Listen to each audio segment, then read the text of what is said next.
আসসালামু আলাইকুম। বানাচ্ছি সেই ছোটবেলা থেকে জেনে আসা ফুলকপি পিঠা। আমরা তো 90 দশকের মাঝামাঝি সময়ে আমাদের ছোটবেলা ছিল, তখন দেখতাম মা প্রত্যেক শীতকালে এরকম প্রায় ফুলকপি পিঠা বানাতো। তখন তো এই যে পাকোড়া, স্ন্যাক্স এসব নাম আমরা কখনো শুনিও নি।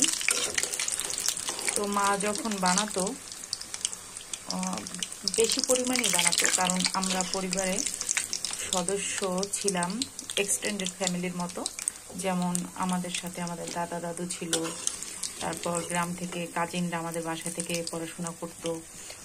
এরপর আরও মানে আব্বা যেহেতু বেশি সমাজদার লোক ছিল, তো মাকে পিঠা একটু বেশি বানাতে হতো। কারণ এমন গেছে যে রাস্তায় সকালবেলা মর্নিং ওয়াক করতে আসা পরিচিতদের আব্বা ডেকে ডেকে এনে এই পিঠা, যেটাকে আমরা পাকোড়া বা স্ন্যাক্স হিসেবে চিনি, এগুলো আব্বা তাদেরকে এগুলো দ্বারা আপ্যায়ন করতো।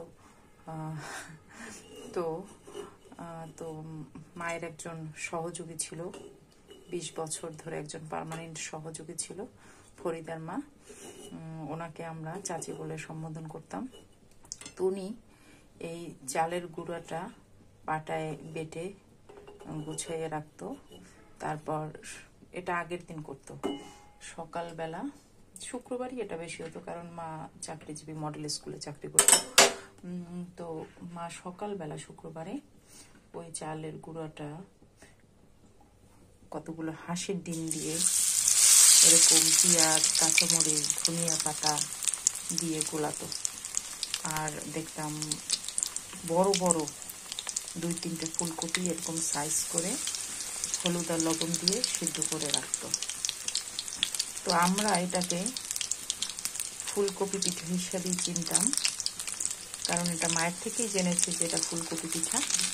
এটা প্রত্যেক শীতে হতোই, বেশ কয়েকদিন ধরে হতো, বেশ মজা করে আমরা খেতাম।